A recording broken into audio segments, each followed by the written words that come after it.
En la sesión de hoy vamos a hablar del derecho europeo de la ciencia y la tecnología en la era digital, aproximación al reglamento de la inteligencia artificial. Mm, Dentro de la sesión vamos a hablar, por un lado, del derecho europeo de la ciencia y la tecnología o del tecnoderecho europeo y cuáles son sus principios y cómo se está formando. Luego analizaremos la nueva normativa de inteligencia artificial en el horizonte de la competitividad europea y los planteamientos y desafíos que está planteando la Unión Europea, sobre todo por parte de la Comisión. Y luego veremos una aproximación al reglamento europeo sobre inteligencia artificial y los desafíos que está planteando. Y por otro lado, algunas otras iniciativas que se están desarrollando, algunas de las cuales veremos en otras sesiones.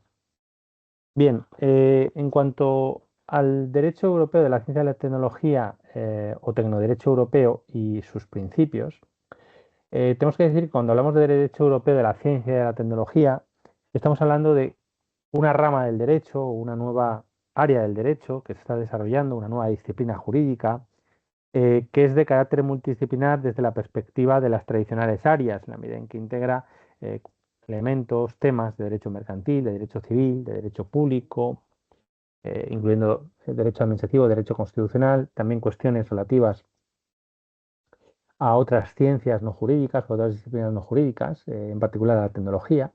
Entonces requiere de unos principios específicos o propios. Se le denomina derecho de la ciencia y la tecnología o tecnoderecho, y cuando hacemos referencia a ese derecho en el ámbito europeo, pues hablamos de tecnoderecho europeo o de derecho europeo de la ciencia y la tecnología.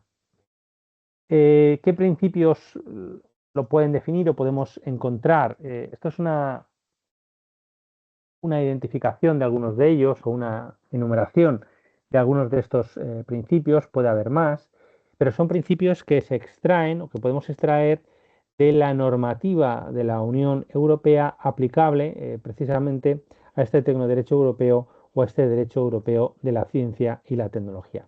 ¿Qué principios van a definir este derecho que está en desarrollo?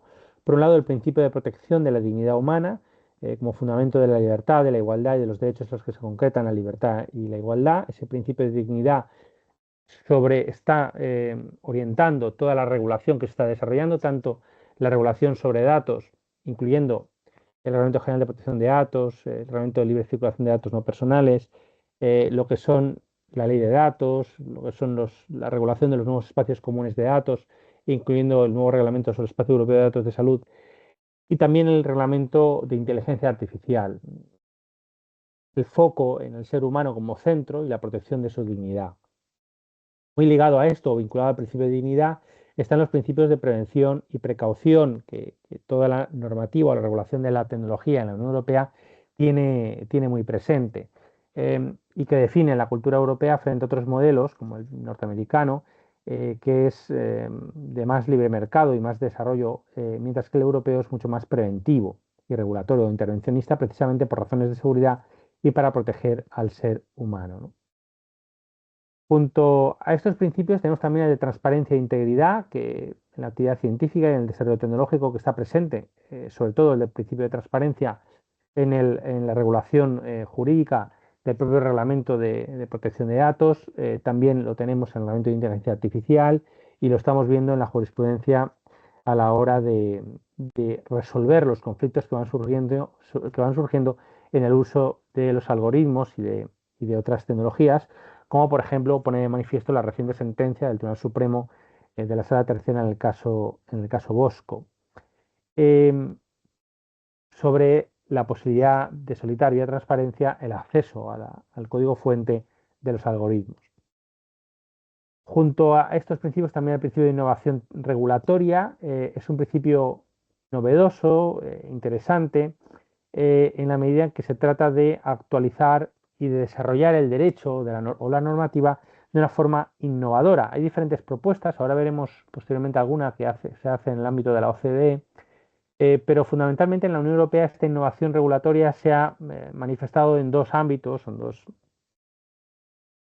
o en dos específicas áreas. Por un lado, hay innovación regulatoria en la medida en que se crean y se regulan sandboxes o cajas negras de innovación para poder ensayar en entornos seguros, jurídicos y técnicos, nuevas tecnologías y nuevas aplicaciones, nuevas innovaciones. Y por otro lado, también se está manifestando en el ámbito regulatorio esa innovación regulatoria a través de normativas mucho más flexibles. El ejemplo paradigmático de eso es precisamente el nuevo reglamento de inteligencia artificial, que es un reglamento que deja mucho a delegación legislativa por parte de la Comisión y que deja mucha flexibilidad en cuanto a su interpretación y su concreción a través de soft law o de guías o de directrices que, no de- que pasan a ser hard law en la medida en que remite a ellas el propio reglamento.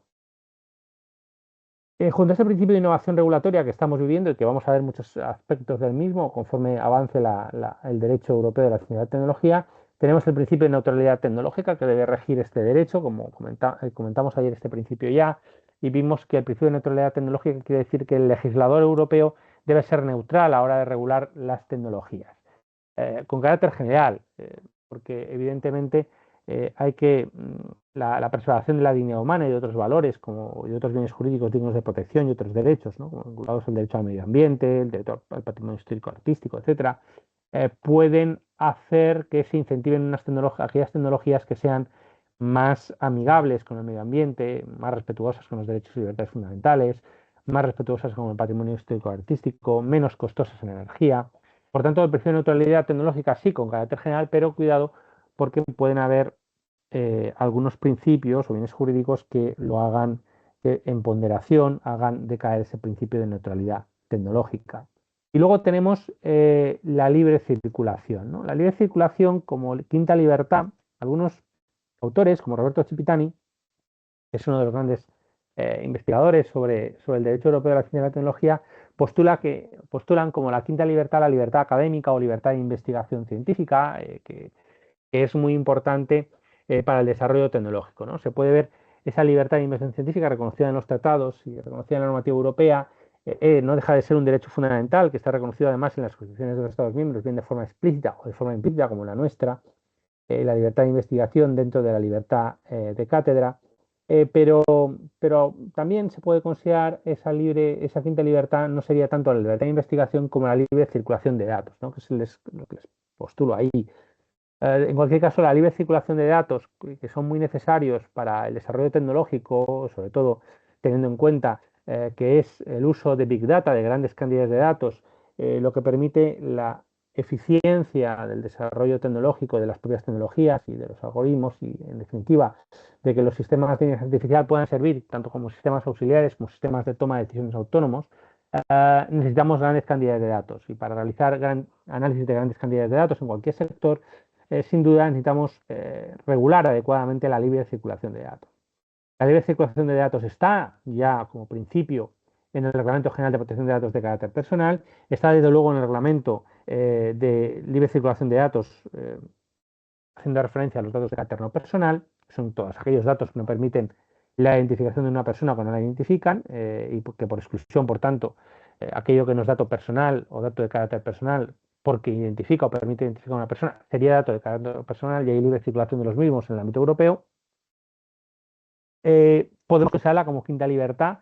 Así se deduce del Reglamento General de Protección de Datos, porque también aspira o establece la libre circulación de datos. Y además esa libre circulación de datos como quinta libertad se proyecta en los nuevos espacios europeos de datos, que es una de las iniciativas más interesantes que ahora está desarrollando la Unión Europea, en la medida en que, dado que el Reglamento General de Protección de Datos no consiguió, a pesar de pretenderlo, una libre circulación de datos por las puertas que abría a que los Estados miembros establecieran límites y restricciones al uso transnacional de los datos en el ámbito europeo, pues la Unión Europea, como contestación, para evitar situaciones como la de la crisis sanitaria del COVID, donde fue muy dificultoso realizar investigaciones y ensayos clínicos a nivel transnacional, precisamente por las restricciones que para el uso de datos en el ámbito de la salud existían por parte de los Estados miembros, pues se están creando entornos seguros para compartir y usar datos en el ámbito europeo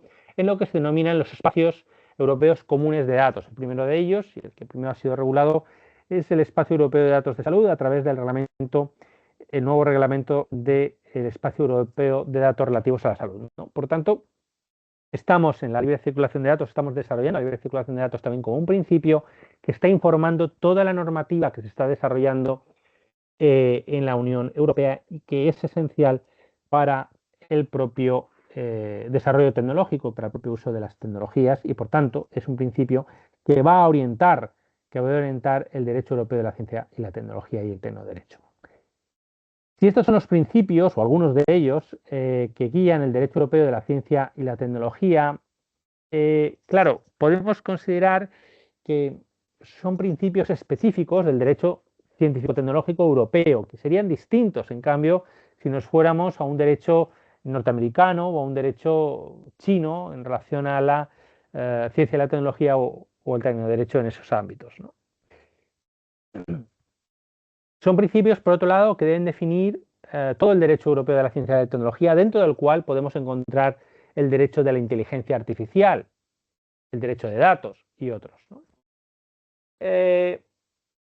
Por otro lado, hay que tener en cuenta que no podemos confundir, por tanto, los principios del derecho europeo de la ciencia y la tecnología o del tecnoderecho, que deben orientar y deben guiar tanto la regulación de datos como la regulación de la inteligencia artificial y cualquier otra regulación tecnológica que se haga, y la aplicación e interpretación de esa normativa por parte de la jurisprudencia, por parte de la administración pública, etcétera, con principios específicos de esas normas o de ese derecho concreto, ¿no? Por ejemplo, el derecho robótico o el derecho de la inteligencia artificial. El derecho de la inteligencia artificial está dentro del derecho de la ciencia y la tecnología y del tecnoderecho, es una concreción del mismo y puede tener unos principios específicos que definen ese derecho de la inteligencia artificial, que definen ese derecho de la robot o incluso el derecho de la robótica, porque los robots no dejan de ser unos sistemas específicos de inteligencia artificial, ¿no? Y que por tanto pueden tener unas particularidades propias que no son generales respecto a todo el derecho europeo de la ciencia y la tecnología o del tecnoderecho. Dentro del derecho de los robots o de la ley robótica, por ejemplo, Moisés Barrio, en el libro Derecho de los Robots de 2019, considera que pueden enumerarse una serie de principios definitorios del derecho robótico o de la ley robótica. Incluye dentro de los mismos el principio de indemnidad, proteger a los seres humanos frente a la violación de las máquinas por defecto y diseño, el principio de exclusión de ser atendido por un robot, en particular en materia de asistencia personal, el principio de protección de la libertad humana como salvaguardia de las terceras personas y el principio de salvaguardia de la privacidad. ¿Son todos estos principios predicables también del derecho europeo de la ciencia y la tecnología? Quizás sí, quizá podríamos entender que sí, pero son principios planteados inicialmente como específicos del derecho robótico o el derecho de los robots que se ha planteado. Otra cuestión importante o interesante del derecho europeo de la ciencia y la tecnología es el desafío propio de la propia innovación tecnológica. ¿Por qué? Porque el desarrollo normativo, y eso lo ha demostrado, se ha puesto de manifiesto en la elaboración del reglamento de inteligencia artificial, porque desde que el Parlamento Europeo pidió que hubiera una regulación, al menos en el ámbito privado y de responsabilidad civil, de la inteligencia artificial ya por 2018, pasando por las directrices europeas sobre inteligencia artificial y el plan de inteligencia artificial en 2021, hasta que hemos tenido pues un reglamento, una regulación sobre inteligencia artificial que se ha aprobado en 2024, vemos que han pasado muchos años, ¿no? Y la tecnología no ha dejado de avanzar, de desarrollarse, ¿no? De alguna manera el derecho siempre va después o va a posteriori, ¿no? Y si eso es verdad con carácter general frente a los desafíos sociales, se manifiesta muy en particular respecto a los desafíos tecnológicos, ¿no? Entonces, hay ciertos retos críticos con el problema de la incertidumbre y qué tecnología va a avanzar más, a qué ritmo, etc., ¿no? Entonces tenemos el problema del ritmo, tenemos el diseño de marcos regulatorios adecuados para su propósito, la problemática de que la normativa no sirva a su finalidad, cuándo se aplica y cuándo no, y cuál es su ámbito de aplicación, y la problemática precisamente también de poder imponerla frente a los grandes actores tecnológicos que tienen un poder inconmensurable, ¿no? Como comentábamos ayer, cuando vimos precisamente la crisis constitucional y del derecho público que plantea la combinación de la globalización y del desarrollo tecnológico, como bien planteaba el profesor Francisco Balaguer, con la ruptura de la cultura constitucional compartida y la pérdida de capacidad del Estado-nación para hacer frente a esta problemática. Lo que se da o lo que intenta responderse a través de las organizaciones supranacionales, tanto la Unión Europea como el Consejo de Europa y Naciones Unidas, para tratar de poner coto a esa incertidumbre y los retos críticos que plantea el avance regulatorio, ¿no? Soluciones que se dan a estos distintos problemas, ¿no? Pues frente al ritmo de la innovación tecnológica, pues se dice, bueno, lo que estamos regulando en realidad es cómo nos representamos que va a ser la tecnología en el futuro, ¿no? El reglamento de inteligencia artificial, el proyecto se tuvo que cambiar para adaptar esa normativa mientras se tramitaba a la aparición de la inteligencia artificial generativa, de ChatGPT y otras tecnologías generativas, porque en el proyecto inicial de regulación de la inteligencia artificial europeo no estaba, porque no se contemplaba la existencia de esta inteligencia artificial generativa y hubo que cambiar el concepto para adaptarlo. Esto es manifiesto, ¿no? Entonces, a veces hay que regular lo que nos representamos que va a ser la tecnología porque no sabemos en realidad cómo va a ser. Hay que anticiparse. Además, la problemática del diseño de marcos regulatorios adecuados para su propósito, ¿no? Hay un desdibujo de la tradicional delimitación de mercados y sectores con una convergencia de medios y plataformas. Eso hace necesario pues, que pensemos en nuevos conceptos, ¿no? Para la tutela de las personas y cómo las personas se están transformando en el mundo digital que como veíamos ayer. Quizá hay que pensar en nuevas formas de intervención frente a la asimetría del mercado. En cuanto a los desafíos de la aplicación regulatoria, tenemos que atender al desafío que implica el cuestionamiento de la noción tradicional de la responsabilidad, porque es más difícil distribuir la responsabilidad cuando intervienen innovaciones tecnológicas que tienen una autonomía bastante importante. Si tenemos en cuenta, ahora luego lo veremos, el concepto de sistemas de IA que utiliza el reglamento son muy amplios, pues muy amplio, pero en la medida en que estemos ante sistemas que tienen o gozan de cierta autonomía o tienden a gozar de cierta autonomía y a partir de la introducción de la información pueden generar resultados e incluso tomar decisiones, ¿de quién depende la responsabilidad? Del proveedor del servicio, del responsable que creó y diseñó el sistema de IA. Es difícil la distribución de la responsabilidad. Entonces tenemos pues que ver cómo distribuye esa responsabilidad, el propio usuario, ¿no? de la tecnología. Si pensamos en un coche autónomo, pues enseguida vemos cuál es o puede ser la problemática de la imputación de la responsabilidad en este caso. Luego está la cuestión, la problemática de los desafíos institucionales y transfronterizos, ¿no? Que hemos comentado también antes, la falta de capacidad de regulación adecuada y de ejercer la jurisdicción, ¿no? Como se ha puesto de manifiesto en el conflicto, por ejemplo, en Brasil, entre la jurisdicción brasileña y algunas grandes tecnológicas como X. A veces los actores buscan además el forum shopping y el forum de jurisdicción que más les conviene a la hora de ubicar sus sedes, y esto plantea también pues, algunos problemas para la regulación y el ejercicio de la jurisdicción. La Unión Europea está tratando de solventar estos problemas con una regulación muy clara que pueda imponerse y que pueda aplicarse no solamente a empresas que tengan su sede en Europa, sino a empresas que también, aunque tengan su sede fuera de la Unión Europea, pues de alguna manera sus servicios sean prestados en la Unión. La OCDE en 2019 ya planteaba la necesidad de transformar las políticas regulatorias con nuevas prácticas y nueva innovación, la cooperación regulatoria internacional. Algunos incluso van más allá y plantean, por ejemplo, aquí Hatfield en 2017 ya planteó la sustitución total y transformación del modelo regulatorio por uno nuevo, que sería delegar en instituciones privadas la elaboración de las normas. Cuidado, porque esto podría afectar a los principios que definen la democracia y el Estado de Derecho. Sí. Pero es verdad que sin llegar a estar aquí, ya estamos delegando mucho, ¿no? En algunos órganos por parte de las nuevas normas, ¿no? Sobre todo a la hora de la regulación de algunas garantías específicas de calidad y de normas y de procesos. Bien, visto eso y esta pequeña introducción que hemos hecho al tecnoderecho europeo y al derecho europeo de la ciencia y la tecnología, donde tenemos que ubicar la normativa de IA, vamos a ver, antes de aproximarnos al propio reglamento de inteligencia artificial, cómo podemos ubicar esta nueva normativa en el horizonte europeo de competitividad que se está señalando.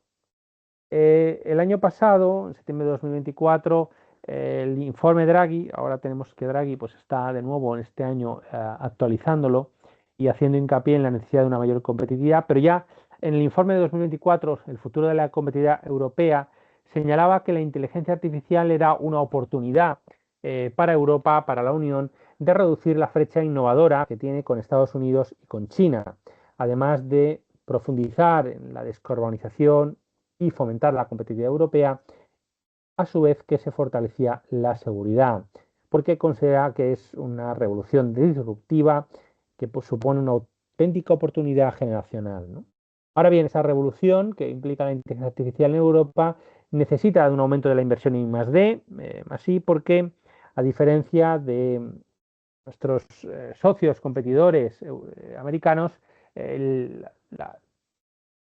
digamos que la realidad empresarial europea es muy distinta y nuestras empresas no tienen la capacidad de inversión económica que tienen las empresas norteamericanas.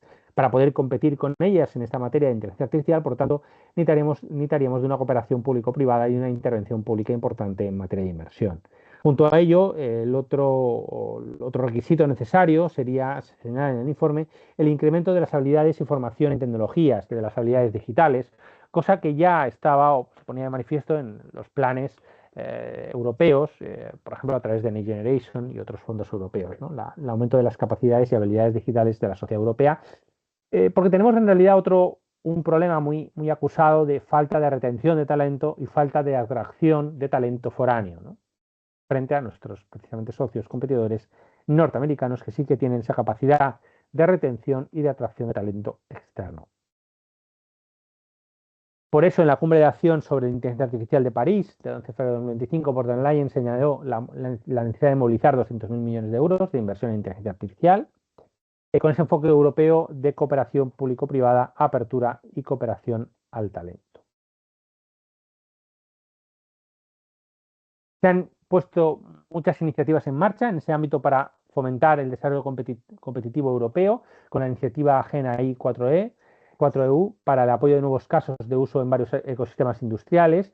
La Oficina Europea de Inteligencia Artificial, que está prevista en el reglamento, se ha puesto en marcha y que está elaborando directrices para conseguir una IA segura y fiable y una protección frente a los riesgos de los sistemas de IA, o la creación de un Consejo Europeo de Investigación en Inteligencia Artificial, que pretende pues, garantizar esa idea de que se desarrolle adecuadamente la inteligencia artificial y los sistemas de inteligencia artificial en el marco europeo. Teniendo en cuenta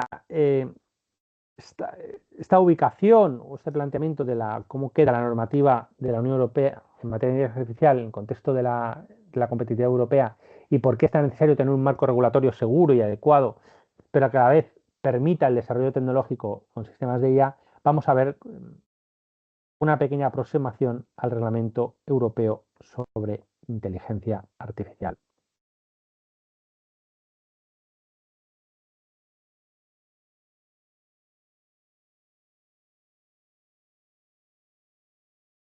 Bien, en primer lugar,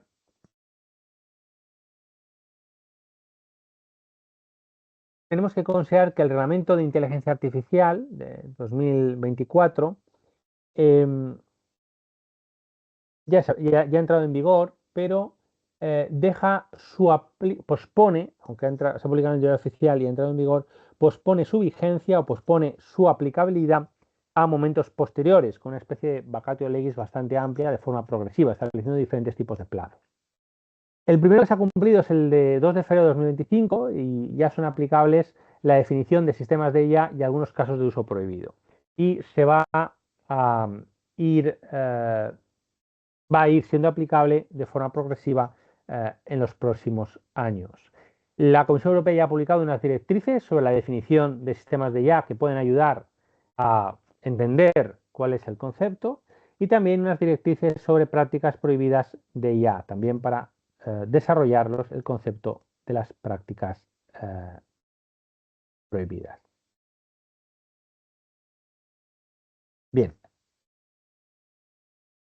esto lo hemos visto antes.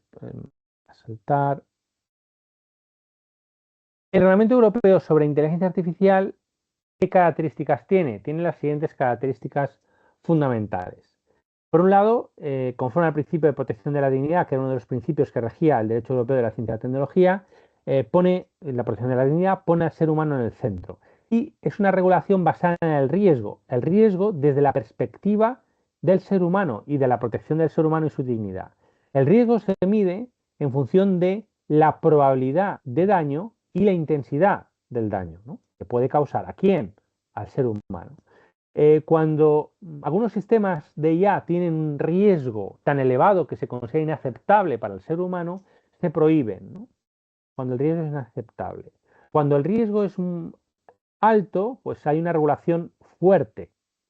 Luego hay una regulación más limitada con obligaciones de transparencia cuando el riesgo precisamente es limitado, y cuando el riesgo es muy bajo o mínimo, en ese caso no hay obligaciones y hay, por ejemplo, hay bastante libertad en el uso de sistemas de IA. Por ejemplo, pues el uso de sistemas de IA de juegos, ¿no?, etcétera. Implican en principio problemas siempre que no haya colectivos como menores que puedan participar en los mismos o estén orientados a los mismos, en cuyo caso pues siempre hay algo de riesgo.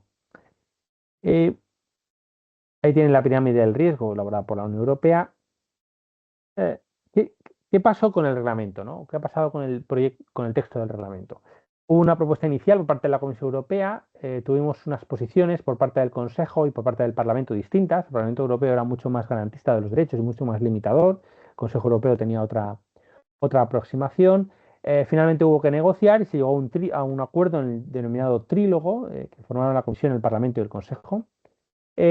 Se formalizó el texto de la norma y finalmente se aprueba el 13 de marzo y es publicado en 2024 y es publicado en el Diario Oficial de la Unión Europea. Aunque inicialmente en la propuesta, en la versión en lengua española, se hablaba de ley de inteligencia artificial, como ven ahí, en el texto finalmente aprobado y publicado en el Diario Oficial de la Unión Europea, ya no se habla de ley de inteligencia artificial, sino de reglamento. Eso es una cuestión meramente formal del nombre, porque en realidad, como saben, los reglamentos en el ámbito europeo son como nuestras leyes a nivel nacional, tienen esas características, es el instrumento estrella legal en el ámbito del derecho europeo. Además, tienen eficacia directa desde que la propia norma lo dice y entra en vigor conforme al Diario Oficial de la Unión Europea. Otra cuestión es que este reglamento, como hemos dicho, tenga una vacatio legis tal que hace que se vaya a ser aplicado o sea aplicable de forma muy escalonada.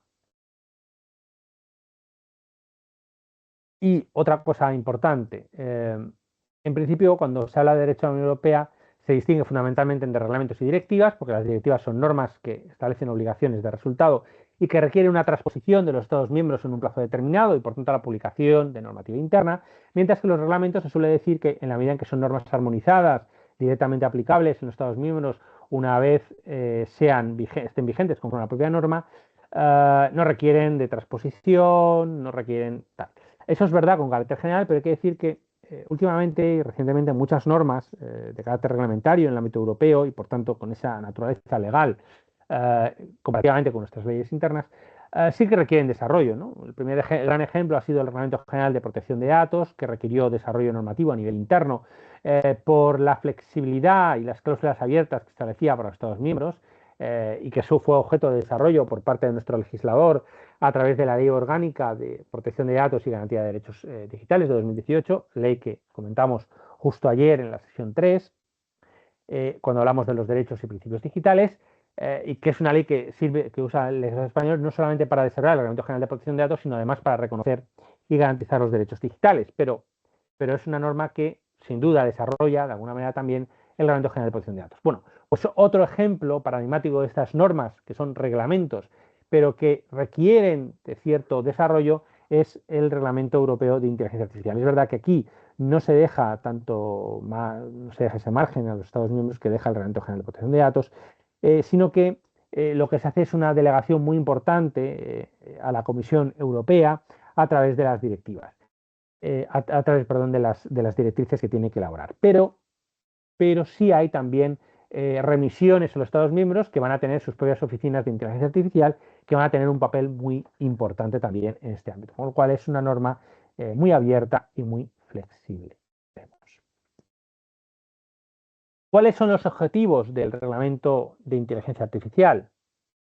Los tenemos en el artículo primero del mismo. Establece como objetivos mejorar el funcionamiento interior y promover la adopción de una inteligencia artificial centrada en el ser humano y fiable.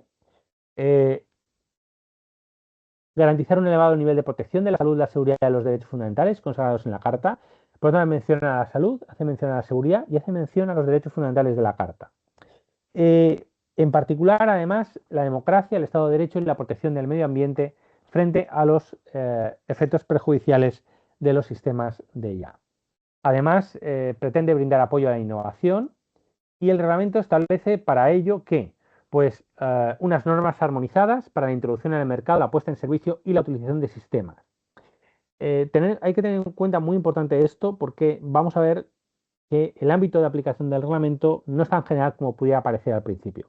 Lo que pretende es regular la introducción en el mercado, la puesta en servicio y la utilización de sistemas de IA en la Unión. Introducción en el mercado, puesta en servicio y utilización de sistemas en la Unión Europea.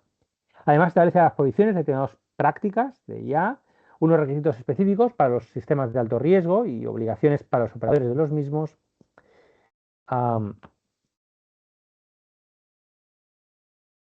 Normas armonizadas de transparencia aplicables a determinados sistemas, normas armonizadas para la introducción en el mercado de modelos de uso general, normas sobre el seguimiento del mercado, vigilancia y gobernanza y ejecución del mismo, y medidas en apoyo a la innovación, prestando especial atención a las pymes, incluidas las empresas emergentes. Teniendo en cuenta que ese es el objetivo del reglamento y lo que establece, podemos entender ya que su ámbito de aplicación no va a ser general a todo sistema de IA, sino a la puesta en servicio, introducción en el mercado, etcétera, etcétera, de estos sistemas, ¿no? Con las obligaciones que hemos comentado. Por tanto, ¿a quién se aplica? A los proveedores que introduzcan en el mercado o pongan en servicio sistemas de IA o que introduzcan en el mercado modelos de IA de uso general, con independencia de si dichos proveedores están establecidos o ubicados en la Unión o en un tercer país, los responsables del despliegue de sistemas que estén establecidos o ubicados en la Unión, los proveedores y responsables del despliegue de sistemas de IA que estén establecidos o ubicados en un tercer país, cuando la información de salida generada por el sistema se utilice en la Unión, así como a los importadores y distribuidores de sistemas de inteligencia artificial. ¿Por qué?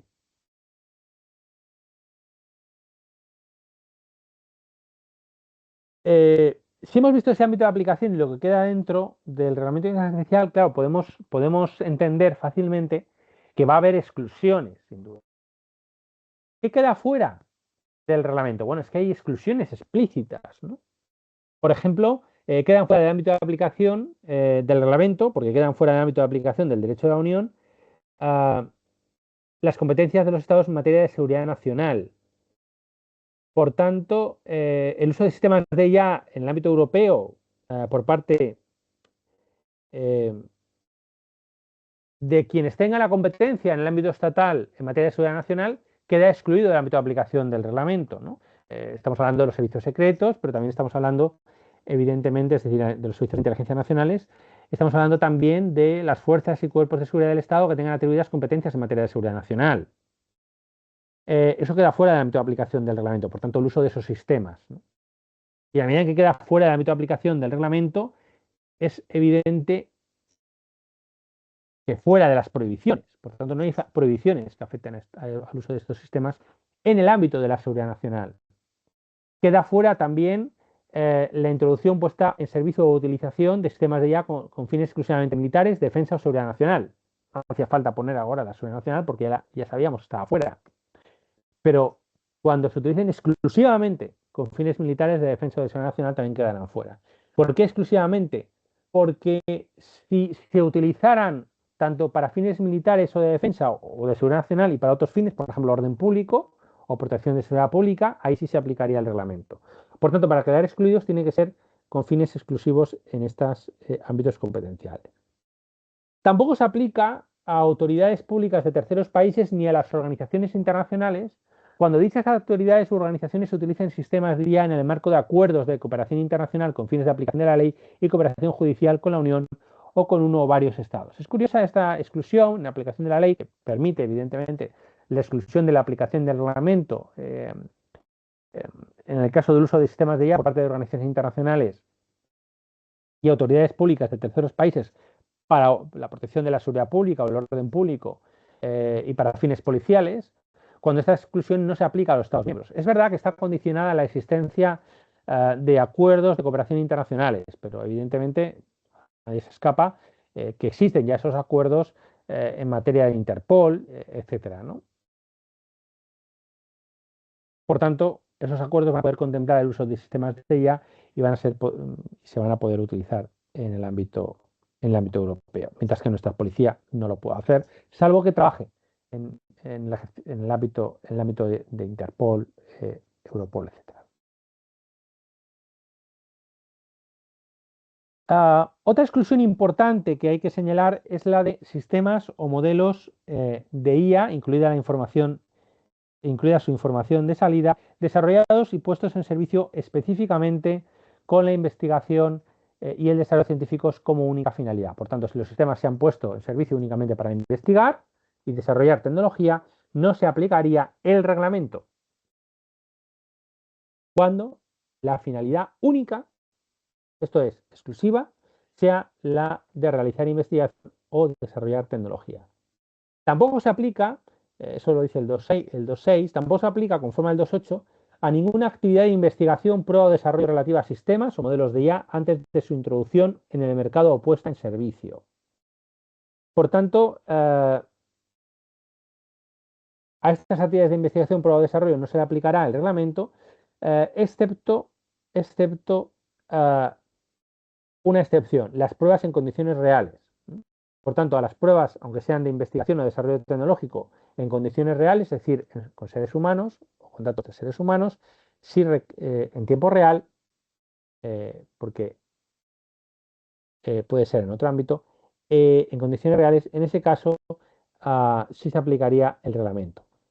Dice además que bueno, estas actividades se llevan a cabo, en cualquier caso, de conformidad con el derecho de la Unión Europea. No haría falta realmente que esto lo dijera, porque evidentemente todas estas exclusiones del reglamento lo que hacen o lo que implican es que el reglamento no es aplicable, pero no el resto del derecho de la Unión, que sea aplicable en el ámbito de su ámbito específico, ¿no? Por tanto, claro, cuando algo esté fuera del ámbito competencial de la Unión, por ejemplo, sobrenacional, pues sí quedaría fuera siempre del derecho de la Unión, pero si no queda fuera, no queda fuera. Aunque el 2.8 establece la excepción de las pruebas en condiciones reales respecto a esta exclusión, yo entiendo que también debería, en correlación, ser aplicable al supuesto del 2.6. Es decir, que cuando se trata de sistemas desarrollados y puestos en servicio específicamente con la finalidad única de investigación y desarrollo científico-tecnológico, si necesitamos realizar pruebas en condiciones reales, también se aplicaría el reglamento. Aunque el 2.6 no lo dice. Pero esa excepción del 2.8 entiendo que habría que aplicarla también al 2.6. Luego hay una serie de obligaciones de los responsables del despliegue, que sean personas físicas que utilicen sistemas de IA en el ejercicio de una actividad puramente personal, de carácter no profesional, que también quedarían excluidos, ¿no? Es lo que se denomina como uso doméstico o personal de sistemas de IA. Hay una exclusión también de la aplicabilidad del Reglamento General de Protección de Datos para estas actividades domésticas por parte de personas físicas. Pero evidentemente tiene que ser una actividad puramente personal, doméstica y no salir de ahí. Esto puede plantear ciertos desafíos, los estuvimos comentando ayer en la sesión que tuvimos con el profesor Pedro Pérez Zafrilla, pues los problemas éticos, ¿no?, que pueden plantear algunas de estas cuestiones. Hemos visto el ámbito de aplicación y hemos visto las exclusiones de aplicación del reglamento de inteligencia artificial. Claro, la cuestión es, bueno, vale, ya sabemos cuándo es aplicable y sabemos cuándo no es aplicable el reglamento, pero para ser aplicable, aunque estemos dentro del ámbito de aplicación, lógicamente tenemos que estar ante un sistema de IA, porque si el sistema no es de IA, pues tampoco es aplicable el reglamento, evidentemente. ¿Qué se entiende como sistema de inteligencia artificial? Es decir, ¿qué se entiende por inteligencia artificial? Se entiende como sistema de IA un sistema basado en una máquina diseñado para funcionar con distintos niveles de autonomía que puede mostrar capacidad de adaptación tras el despliegue y que para objetivos explícitos o implícitos infiere de la información de entrada que recibe la manera de generar información de salida, como predicciones, contenidos, recomendaciones o decisiones, que puede influir en entornos físicos o virtuales. Si se dan estas características, estamos ante un sistema de IA. El concepto es muy complejo. ¿Por qué? Porque tiene en cuenta muchas variables. Se ha cuestionado y criticado muchísimo este concepto, algunos por entenderlo demasiado amplio y otros por entenderlo que va a plantear problemas por la posibilidad de que haya supuestos de escape o de sistemas que podríamos considerar que son IA y que no sean IA conforme a este concepto. Tan complejo es el concepto que ya se preveía que la Comisión elaborara unas directrices y que de hecho ya ha hecho y ha publicado el 4 de febrero de 2025 las directrices sobre el concepto. Si leen las directrices, yo lo he hecho, verán que no aclara demasiado, porque lo único que hace es desarrollar este concepto en varias hojas, pero al final podemos estar ante lo mismo, ¿no? Tenemos que tener una máquina que tiene que estar diseñado para funcionar con distintos niveles de autonomía. Cuidado, porque diseñado para funcionar no quiere decir que funcione en la práctica, sino diseñado para funcionar con distintos niveles de autonomía. Que puede, pero no es obligatorio, que puede mostrar capacidad de adaptación, este es el despliegue, pero puede no mostrarla, y que para objetivos explícitos o implícitos infiere de la información de entrada, información de salida. Y como ejemplos, esto es una lista de ejemplos, porque dice cómo, por ejemplo, cómo, qué, predicciones, contenidos, recomendaciones o decisiones. Que puede influir en entornos físicos o virtuales. El concepto es muy amplio, como pueden ver, y prácticamente muchos sistemas que no se entienden hoy en día como sistemas de IA cabrían en este concepto. Otro problema de concepto del reglamento es el concepto de riesgo. Claro, la combinación de la probabilidad de que se produzca un perjuicio y la gravedad del mismo, dice el 3.2. ¿Por qué? Porque depende del riesgo, se aplican las prohibiciones, se aplican los requisitos para sistemas de alto riesgo o requisitos mínimos de transparencia, o no hay obligaciones, porque el riesgo es mínimo o inexistente. Entonces el riesgo es muy importante. En función de ese riesgo, se establece la categorización de los sistemas. Prácticas prohibidas, sistemas de IA de alto riesgo, sistemas de IA de uso general y sistemas de uso general de riesgo sistémico, cuando tienen ese uso generalizado, y sistemas de mínimo riesgo y de riesgo limitado. ¿Cuáles son las prácticas prohibidas? Las que utilizan técnicas subliminales que trascienden a la conciencia de una persona, o de técnicas deliberadamente manipuladoras o engañosas. Siempre, obviamente, en todas estas prácticas estamos hablando de introducción al mercado puesta en servicio de utilización, porque ese es el ámbito de aplicación del reglamento, como hemos dicho antes. También se prohíbe aquellos sistemas que exploten algunas de las vulnerabilidades de una persona o un grupo específico de personas, debido a su edad, discapacidad o una situación social o económica específica, para alterar de manera sustancial el comportamiento de dicha persona o de una persona que pertenezca a dicho grupo, de un modo que provoque, o sea razonablemente probable que provoque perjuicios considerables a esa persona. Los perjuicios siempre están ahí, en las definiciones de las prácticas prohibidas, porque obviamente tiene que haber perjuicio para que el riesgo sea tan alto que se considere que tiene que estar prohibido.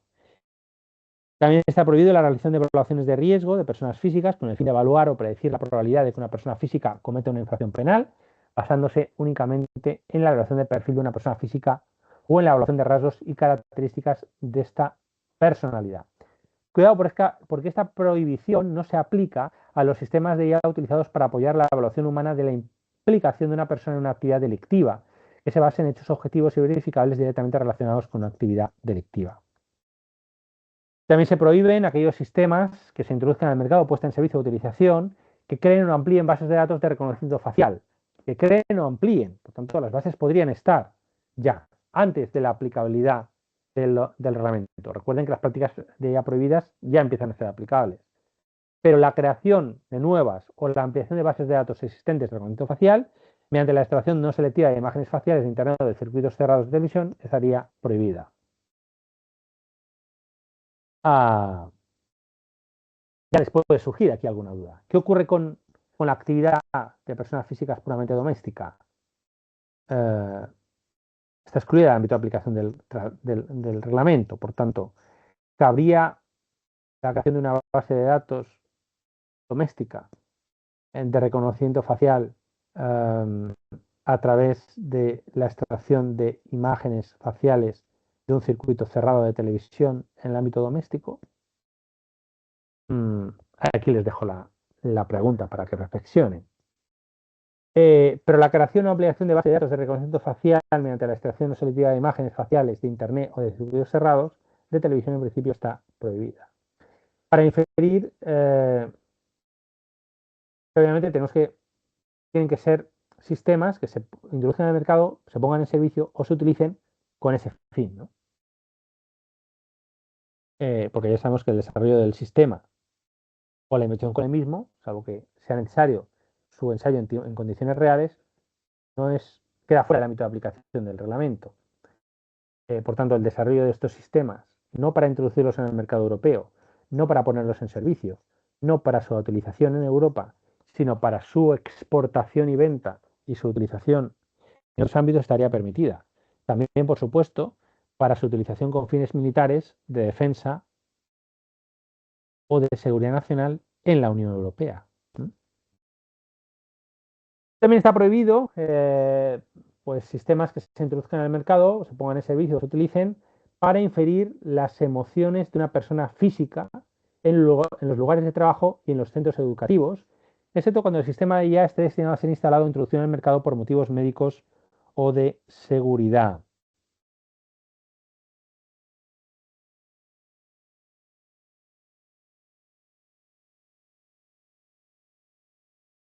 Por otro lado, también está prohibido la introducción en el mercado, puesta en servicio o utilización de un sistema que implique una categorización biométrica que clasifique individualmente a las personas físicas sobre la base de sus datos biométricos para deducir o inferir su raza, opiniones políticas, afiliación sindical, convicciones religiosas o filosóficas, vida sexual o orientación sexual. Esta prohibición, sin embargo, no abarca el etiquetado o filtrado de conjuntos de datos biométricos adquiridos legalmente como imágenes, basado en datos biométricos ni la categorización de dichos datos biométricos en el ámbito de la aplicación de la ley, por tanto, para el ejercicio de acciones penales, de responsabilidad civil, etc. También está prohibido la introducción en el mercado, puesta en servicio o utilización de sistemas de identificación biométrica remota en tiempo real, cuidado, por tanto, no en tiempo diferido, en espacios de acceso público con fines de aplicación de la ley, salvo y en la medida en que dicho uso sea estrictamente necesario para alcanzar uno o varios de los objetivos siguientes. La búsqueda selectiva de víctimas concretas de secuestro, trata de seres humanos o protección sexual de seres humanos, así como la búsqueda de personas desaparecidas. La prevención de una amenaza específica, importante e inminente para la vida o la seguridad física de las personas físicas o de una amenaza real y actual o real previsible de un atentado terrorista. La localización o identificación de una persona sospechosa de haber cometido infracción penal a fin de llevar a cabo una investigación o un enjuiciamiento penal o ejecutar una sanción penal por alguno de los delitos mencionados en el anexo 2. Que se castigue con una pena o una medida de seguridad privativa de libertad cuya duración máxima sea de al menos 4 años. En esos casos, en el caso de que sea necesario para alcanzar uno o varios de estos objetivos, sí se podría utilizar sistemas de identificación biométrica remota en tiempo real en espacios de acceso público con fines de aplicación de la ley. Por supuesto, siempre se van a poder utilizar con fines de seguridad nacional, defensa y militares, que quedan fuera del ámbito de aplicación del reglamento, pero además se pueden usar en estos supuestos con fines de aplicación de la ley. Con esto habríamos acabado las prohibiciones. Nos podemos plantear, vale, ya tenemos las prohibiciones. Es un momento.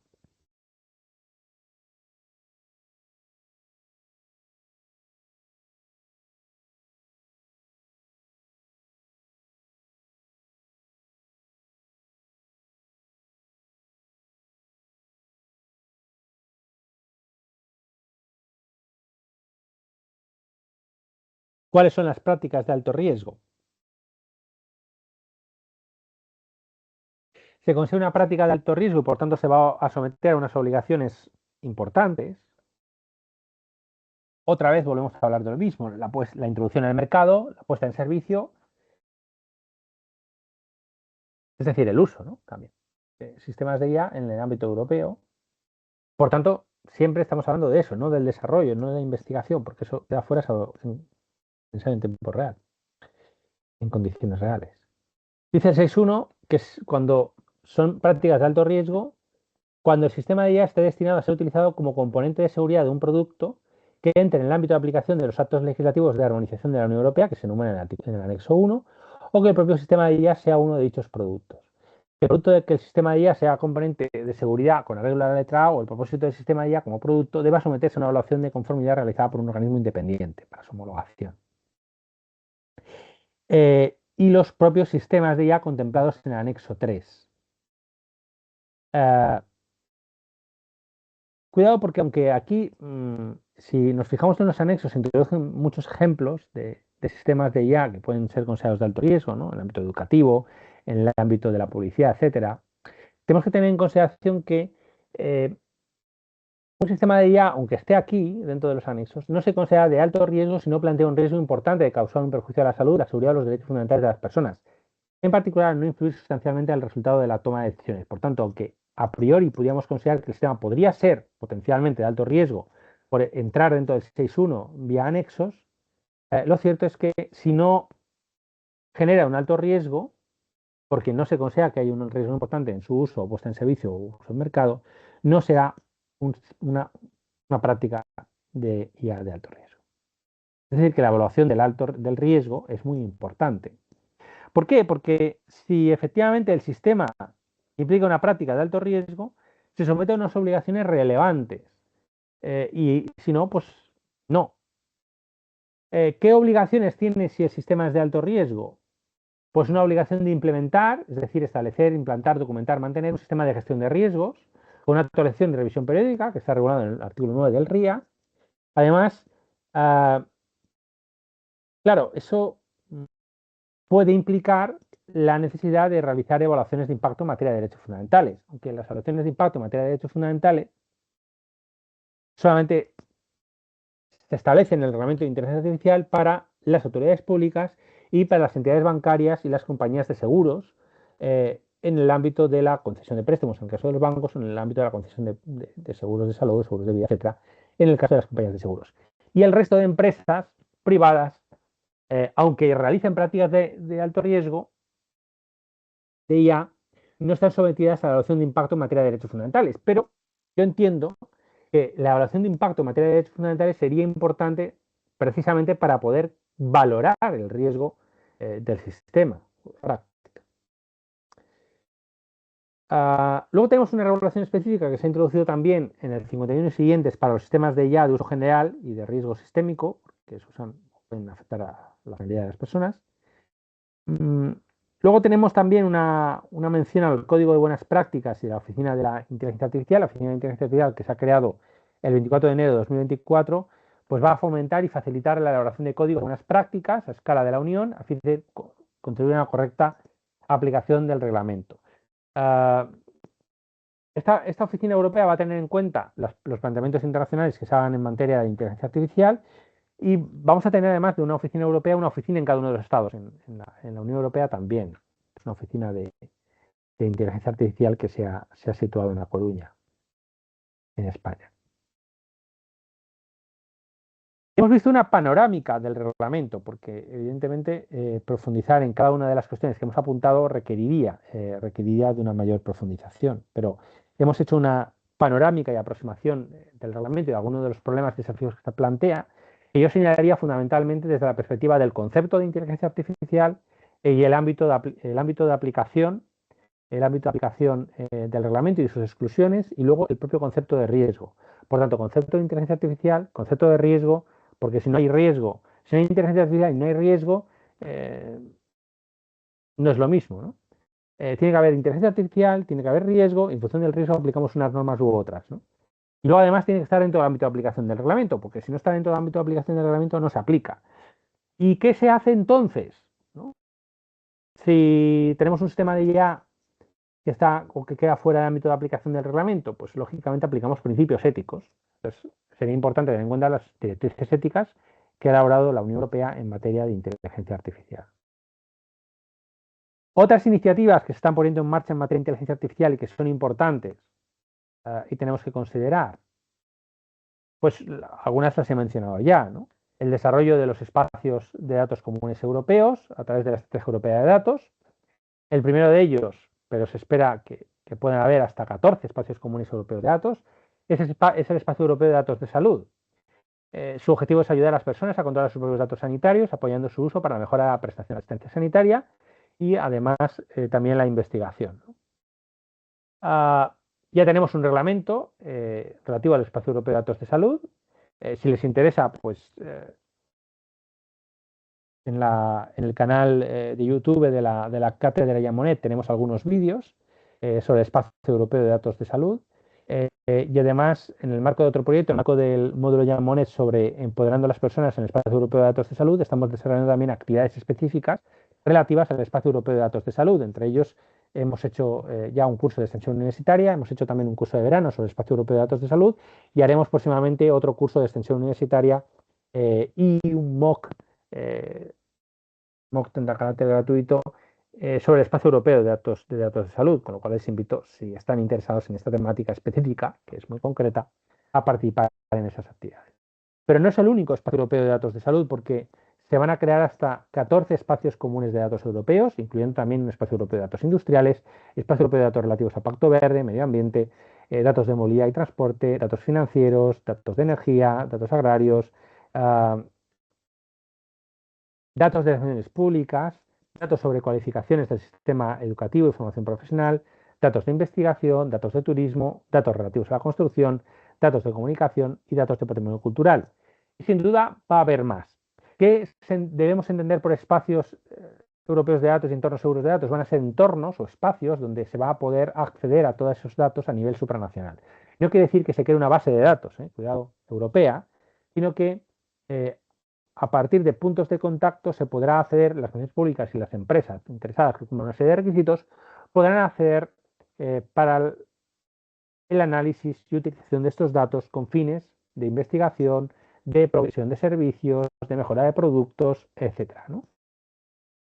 Va a ser muy interesante, sin duda, porque, como comentamos ayer, es precisamente la existencia de grandes cantidades de datos masivos, de Big Data, lo que puede beneficiar un desarrollo eficiente de la provisión de servicios y de productos.